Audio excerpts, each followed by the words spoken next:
અમરેલી જિલ્લાનો દરિયાકાંઠો ગણાતો જાફરાબાદ શિયાળબેટ ચાંચ બંદર એટલે દરિયામાં રહી જીવન નિર્વાહ કરતા માછીમારી વ્યવસાય સાથે સંકળાયેલા માછીમારો ચોમાસાની ઋતુમાં દરિયામાં માછીમારી પ્રતિબંધિત હોવાથી વેકેશન સમયગાળો ગણાય ત્યારે માછીમારો વેકેશન દરમિયાન લાખો કરોડો રૂપિયાની ફિશિંગની બોટોની મરામત કામગીરીઓ કરતા હોય છે ત્યારે જાફરાબાદ કોસ્ટલ બેલેટ વિસ્તારના માછીમારો કેવી રીતે કરે છે બોટો રિપેરિંગ અને રિનોવેશન કામગીરી જોઈએ આ રિપોર્ટમાં।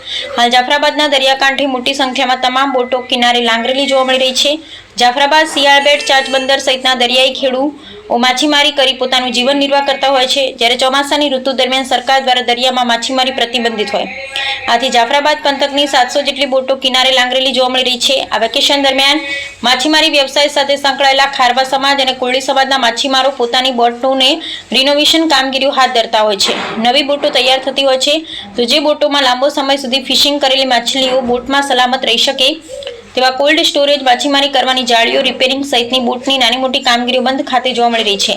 જાફરાબાદ બંદર પર હાલ બોટોના ઢગલા થયા છે ત્યારે લોકો લાકડા અને ફાઇબરની બોટો રિપેરિંગ કાર્ય ચાલુ છે જ્યારે સરકાર દ્વારા 15 ઓગસ્ટથી ફિશિંગ માટેની પરવાનગી આપતું હોય ત્યારે જાળનું રિપેરિંગ કામ સાથે દરિયામાંથી ક્રેન દ્વારા મસમોટી બોટો ઉચકી ટ્રકમાં લઈને કિનારે લાવી સમારકામ કરવામાં આવે છે।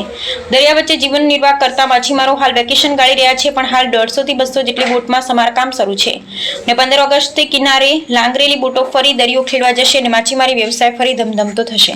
માછીમારો શું કરી શકે અને શું આગળ પ્રોસીજર હોય પછી ક્યારે બોટ શરૂ થવાની છે? સરકારના નિયમ પ્રમાણે 1 જૂનથી 15 ઓગસ્ટ સુધી માછીમારી માટે બેન્ડ પીરિયડ છે।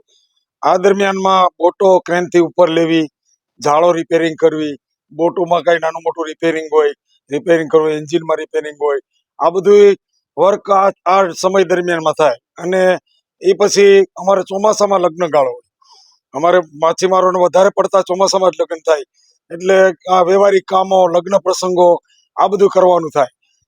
આપણે આ બંદરમાં કેટલી બોટો છે ટોટલ આજુબાજુમાં? આપણે જાફરાબાદ બંદરમાં 700 બોટ અને બાજુમાં પછી રાજપરા નવા બંદર એમાં 700 ઉપર, એમાં 2 બંદરો થઈને બોટો છે એટલે નજીકમાં આપણે રાજપરા શિયાળબેટ છે એની બોટો અહીંયા લગભગ 101 બોટ અહીંયા ધંધો કરે છે। અને હાલમાં અત્યારે માછી વેકેશનમાં કામ શું કરે છે? વેકેશનમાં મહત્વના કામમાં રિપેરિંગ, બોટના બધા રિપેરિંગ હોય કેમ કે 10 મહિના સુધી ધંધો કર્યો હોય તો અત્યારે બોટમાં નાનું મોટું રિપેરિંગ હોય તો રિપેરિંગ માટે કામ કરે, એમાં કલર કામ છે, પછી જાળો નવી બનાવવી, જૂની જાળો રિપેર કરવી। આપ જોઈ રહ્યા છો કે અત્યારે આ માણસો ખલાસીઓ છે એ જાળ રિપેર કરી રહ્યા છે।